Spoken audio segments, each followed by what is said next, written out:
It's been very well received by trade partners and Tourism New Zealand. In addition to our partnership with Air New Zealand, we've also been working quite actively with one-stop carriers. We've got a promotion at the moment with Qantas providing one-stop access to the South Island with their flights directly into Queenstown, and that's selling very well. So we're seeing more promotions with Korean Airlines, with Jetstar, with Qantas, and of course with our direct partner Air New Zealand. So there's a lot of flight choices, and we're promoting greater flexibility with that.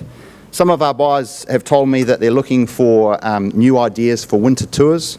As Danielle said, the Kiwi culture and lifestyle, they're particularly keen to learn more about Kiwi culture and lifestyle and iconic outdoors experiences. And that is an outdoor experiences for both the young and the old. So that's just a snapshot on our buyers from Japan, and I've got a slide here on our buyers from Korea as well. So if you want to know how to say hello in Korean, just think of an onion, annyeonghaseyo, and it's actually comes off your tongue quite easily. So solid interest from Korea. It's actually a smaller buyer group, but we've been particularly focused on actually getting a better quality buyer group than we've had over the last couple of years. So we've got 8 buyers coming from Korea, but they're all our key partners that we're working with on joint venture programs. So key segments out of Korea, we're fundamentally working with group tours, 40 to 65-year-olds, and they're looking for iconic scenery, sightseeing and culture, both in the North and the South Island. And then FIT travellers looking for freedom, space and adventure. There's quite a lot of interest for honeymoon, for hiking, and also for camper van itineraries out of Korea as well. So they're quite adventurous and FIT. We had one of the, he was just been voted the sexiest man in Korea. And he's just been down on an IMP trip to New Zealand, and he did a camper van adventure through the North and South Islands.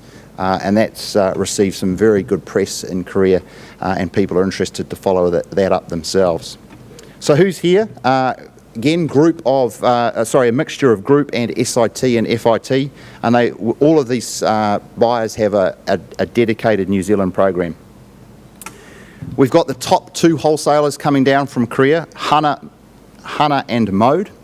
We did have Lotte, but Lotte's going through, Lotte's a huge, actually quite complex corporation in Korea, and they're going through some financial issues at the moment, and they're restructuring their business, so they've actually put all international travel on hold. So, but we do have Hana and Mode, and out of those 3, just out of interest, Lotte is actually the 3rd largest, so we do still have the largest 2 coming. We've got Haicho Travel coming. They are a hiking and camper van specialist. They've actually got a dedicated camper van and a dedicated hiking website for New Zealand, and they do particularly well, and we support them with Korean Air on a program. Very good travel. They've got some interesting names coming out of Korea, but very good travel. They're a honeymoon specialist. Seguro and Wanatua, some of you may have been dealing with these guys for a few years because they've been in the market for a long time. They're FIT travel specialists, and they're also putting together itineraries with Middle-earth themes. And then Online Tour are the largest online agent for air sales out of the Korean market, and they're now starting to get into FIT, so it's their first trip to New Zealand. What are the South Koreans worried about? I think we're all worried about it in the region, but the neighbours to the north, if any of you have been to South Korea, the DMZ zone is not far away from Seoul, and I don't need to share or tell you, you've been reading the headlines. The guy up north is a little bit unpredictable. We think it's settling down, but that will and will continue to have an impact on travel and the propensity to travel out of South Korea. But what are the South Korean buyers interested in? They're actually told me they're interested in finding out about new products, popular touring options, and new popular options that might not be on the Korean trail. Like the Japanese, new ideas for winter tours, and again, Kiwi culture and lifestyle. Just want to finish by introducing you to my team. I've got 3 of my team here with me at Trends this week. Naoki, who's just had his 20-year anniversary with Air New Zealand, so he's with Tourism New Zealand, and So he's probably nearly been at Trends as many times as you, Greg. But Naoki's is down again. He's our Trade Development Manager, and he will look forward to introducing you to Miko. And she's with us. It's her third week with Tourism New Zealand, and she has joined us from the Japanese National Tourism Office. And also, many of you will know Hee Jong from Korea, so she's down as well. So I'll pass over now to Tim from Australia.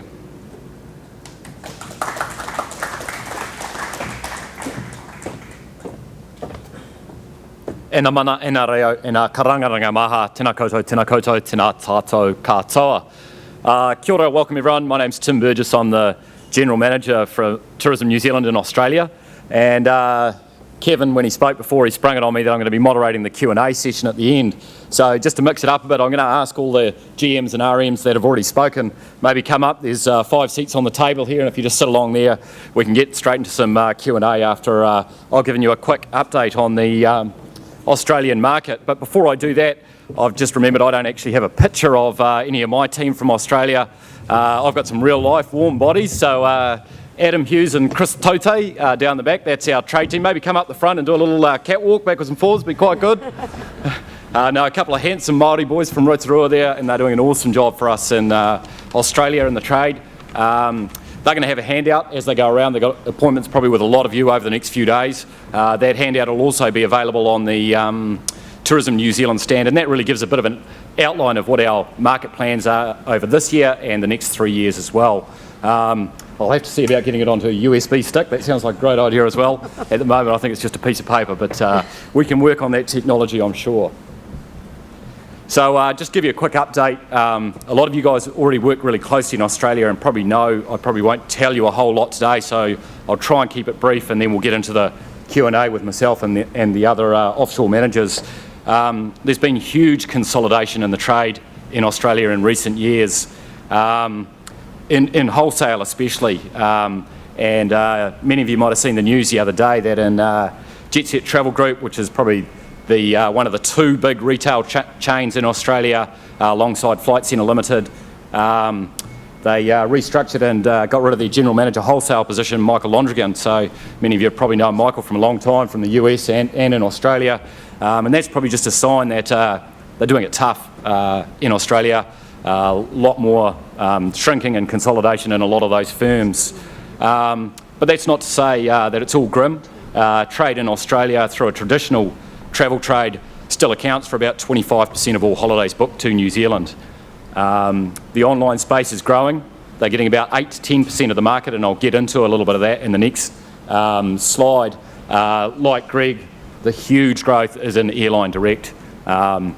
And depending on how we've sized that market, anywhere between about 55 and 60% of total holidays to New Zealand being booked directly from airline websites. So really important point, and it sort of makes you think about, all right, well, if the people are buying their air direct from the airline, whereabouts are they going to buy some land from? So hopefully I can give you a bit of a heads up about that. So following on that, the Expedia team, they've got a really strong team here this week.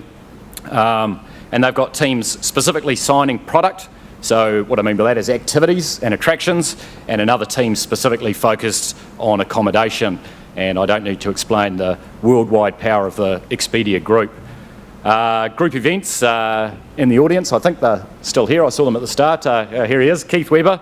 Many of you know Keith specialise in school groups to New Zealand. They do some strong numbers out of Australia, and those school groups are really strong consumers of activities and attractions as well. So make sure if you don't know Keith, get the chance to go and see him and say good day. Very welcoming fellow the next few days.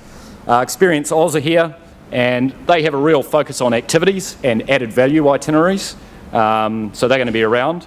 And there's a new person here from Flight Centre Limited, Global Product Manager Michelle Connolly, who I haven't actually met myself. So take the chance to try and find them, because I probably don't have to explain the sheer power of the Flight Centre group in Australia either.